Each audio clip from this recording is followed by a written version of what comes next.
Hello, everyone. I'm Ed Wegner, and I'm the head of governance, risk, and compliance at Oyster Consulting. One of the things that we like to do at Oyster is to keep track of trends that are going on in the industry, especially those that have a significant impact on our clients. These can be regulatory issues, business trends, things going on in the external environment, but all things that need to be navigated by our clients for them to be able to effectively meet their objectives. One trend that we've seen recently is a significant increase in turnover in compliance staff. And on top of that, we've seen firms that have been having challenges in quickly filling those roles. So we wanted to discuss this trend and discuss what firms can do in order to mitigate the risks associated with this type of turnover. And so with me, I'm very fortunate to have Molly Bryson from our business development group and Candy Palucci, a senior consultant in Oyster's governance, risk, and compliance practice. So welcome, both of you. Molly, why don't we start with you? Can you talk a little bit about what we've been seeing at our clients? Sure. Thanks, Ed. Like you said, there's been a pretty high level of turnover in compliance, and this has been something that we've been seeing not just for the past few months, but for the past several months. In addition to the turnover, it's taking firms a lot longer to fill the positions with the right people, because while the work from home scenario has opened up a larger base for firms to be able to hire, on the other side of that, it's also opened a much larger base for individuals who have this expertise to choose which firm they want to work with. And also the ability to work remotely has been something that, I think a lot of firms would like to see people in a hybrid situation, coming in a few days a week, working from home some other days. Firms that have said we want everybody in the office. We've heard some people say that they've turned down positions for that reason. So it's interesting the challenges that firms are facing in the hiring process. Once people get there, then you've got to have some time to get them trained, up to speed on that firm. So there have definitely been some holes in some of the more regular functions in compliance departments. And these are critical positions all the way up to the chief compliance officer. What kind of impact is this kind of turnover having on our firms, on our clients? Well, the things that are just the routine functions they're critical, as you said, but they're also those, people doing new account reviews, people doing trade reviews, the marketing and advertising review process, licensing, registration, even the email review process has been impacted, because what's happening is people are shifting in their positions, whether they're, if you're replacing a CCO, obviously that is a tremendous effort.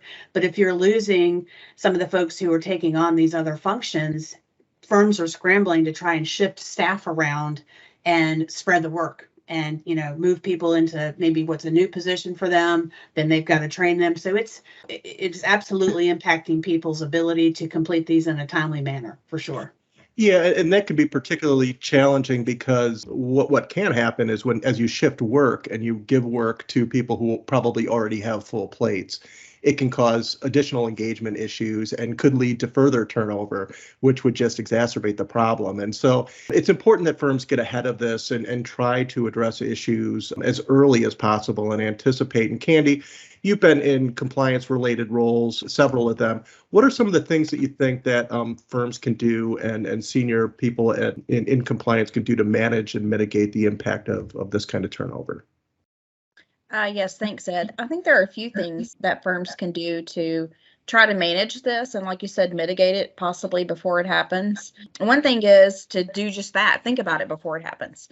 Retention of your good employees, especially in your key roles, is the best mitigation, in my opinion. The workforce has changed, as Molly was saying. It's probably in the last 5 years, especially in the last couple of years. It has changed. More people are looking at that work-life balance. A lot of people are enjoying the remote environment.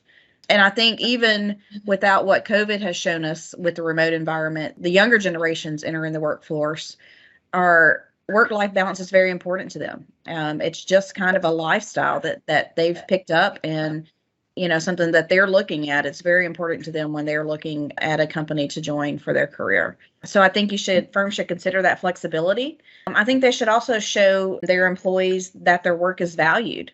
I think that's one of the most important things that companies can do. People who feel like they actually have a say and that, they're appreciated for the hard work that they're doing, I think are more happy with their role and less likely to be looking to go elsewhere and start over. And I think that the COVID era has shown us that remote work does work. I think that's one of the things that has allowed a lot of firms who were maybe hesitant of that to see that it can work and you can still be productive, maybe sometimes more productive. So I think firms should embrace that and use it to their advantage. I think they'll have better pool of employees to choose from. Another thing they can do is to identify those priority roles and take a look at them. See, are they solid? Have some candid conversations with the employees in those key roles. See what their morale is, what kind of goals they have for their careers, and is the firm supporting those goals? Help them be engaged in larger projects and kind of play to their strengths. What are they interested in doing for your firm? I think that helps keep an engaged employee happy. Also, in the event it happens, which it will, turnover will happen, firms should have a contingency plan for that. I think one of the things they could do is ensure that the processes they have in their company, especially for these specific roles, are formalized, that they're in writing, that they can be turned over and continued seamlessly without things falling through the cracks if that turnover does happen. And then also have a plan for what are you going to do if one of these key roles turns over, to have some interim fulfillment of those duties. Do you have a plan? Do you have companies that you're engaged with that can assist you quickly in those instances? That's so true, Candy. And I think it's great advice. I think the best case scenario is that you avoid turnover altogether, and you have a much better chance of that when you're touching base with your employees, seeing how things are going, understand what it is they need, making sure that you're providing them the support they need. And you mentioned something that's critical is make people feel valued. You don't want to understand the value of that employee after they've left, right? You want to do it beforehand and have an opportunity just to show that the work that they do is critical, because it will be critical when they leave, and you've got to get that role filled. And it's tough because the regulators will, they understand that there's turnover and there's time that needs to adjust when there is that kind of turnover, but it's very difficult. Like you had mentioned, Molly, it's not just hiring someone, which takes a long time. It's hiring and then getting them up to speed. And if you're losing a long tenured employee that has a lot of institutional knowledge, that all goes out the door when they leave, and that can be very challenging. So to your point, Candy, about identifying who are your real critical people, that's one group of people to look for, who's been here for a long time and really knows the things that are critical to the compliance program. So all those things are terrific. But then, as you mentioned, having a plan for when these types of things happen, and they're going to happen. Turnover is just a natural part of the environment. And Molly, what are some of the things that we've seen where Oyster can help out our clients who may be experiencing compliance turnover? Well, just sort of jumping on one of the things that Candy pointed out is the morale of the team is so important. And, you're going to lose associates. There's no way around that. That's always been the case. But one way to keep the morale up that we've been able to help with is when you put a consultant in place who is an experienced industry consultant who can jump literally right in, understands the entire process, what it's for, what impacts it has, that's much faster than bringing somebody in from, potentially a staffing agency. And so the expertise that comes with that can really get somebody up and carrying the weight of that missing team member for whatever interim period is needed. And sometimes they'll, as I mentioned before, still shift some of the responsibilities around within the department. And a lot of times firms will actually ask us, what are we seeing in other firms? How are they structured? Or we'll just bring some of what we've seen as best practices as we can, as firms take this opportunity potentially to outsource a function entirely, potentially forever. Maybe let email review go out to somebody else, maybe, licensing, registration, any number of these things. So it's really the ability to work with them, sort of do an assessment of where they are and where they believe they're going. And a lot of times we can bring in that sort of strategic consulting as well to help, as well as filling in the interim pieces. Another piece that gets lost in this is not just necessarily somebody in a day-to-day compliance function, but when you have new regulation in the industry, A lot of times firms will focus a person or people on that new regulation. How is it going to impact the firm? What new steps do they need to take? Technology do they need to consider?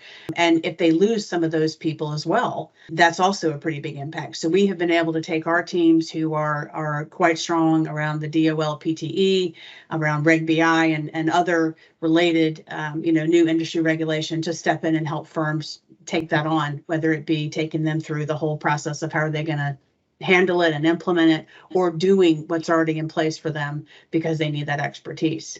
And then lastly, I would just mention that we've worked with a few firms to implement some compliance software. Oyster has its own software, but there are others out there as well. And that has helped firms create efficiencies and appropriate balances to the folks in the compliance department or doing these functions so that one person's not overloaded versus another. And so, stepping back and taking a look at that, sort of doing a current state assessment of your department, and is it running in the right way? So interim assistance to fill in the holes, outsource the function entirely, provide training as needed on new regulation, and then think about a new operating model if needed, or how do you get through this interim period? And some compliance software can be helpful for that too. Excellent. Candy, you had some thoughts? Yeah, kind of piggybacking on some of the things Molly said. As far as outsourcing, certain items or certain roles, another important thing I think as far as mitigating is when you have things come into play, like these new major rules or changes in regulation or a change to your business, some new integration or mergers as such.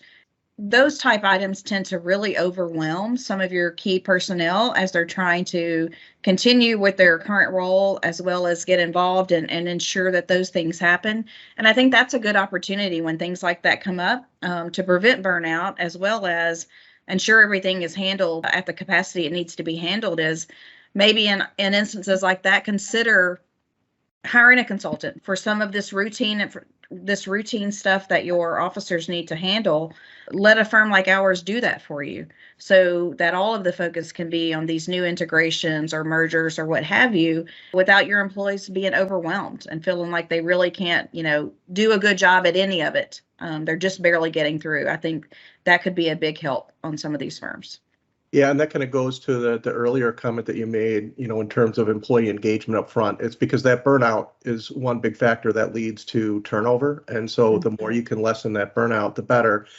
And being able to plan for that and understand that it's going to happen and start strategically planning, how do you lessen that? How do you mitigate it? And then, what plans do you have in the event that it happens? And I think those are all things that that we can help clients out with. But at the end of the day, whether you do it with the assistance of a consultant or you do it on your own, those are really important things to be considering and planning for now before it happens. Because once it happens, then you're under the gun. One of the things that's closely related to this is having succession planning. And, I know a number of colleagues who have been fortunate enough to finish out their careers and move on to retirement. If you're a senior person in compliance and you're reaching that point, that's not the time for firms to start thinking, oh, who should we get to replace this person? They should be thinking about that well in advance and knowing, what their plan is to train people to take over those roles, to make sure that they're identifying the right people to the extent that they want to look outside, to start that process early so that they're prepared when it happens. But succession planning is another key part to mitigate the risk of turnover and losing key staff. So I think all of those things are terrific pieces of advice for clients and firms in the financial services industry. Really appreciate your input. And we're always here in case you need us. So we're only a phone call away. Thank you both, Molly and Candy. Appreciate it. Thank you, Ed. Happy to be here. If you'd like to learn more about our experts and how Oyster can help your firm, visit our website at oysterllc.com. And if you like what you heard today, follow us on whatever platform you listen to and give us a review. Reviews make it easier for people to find us. Have a great day.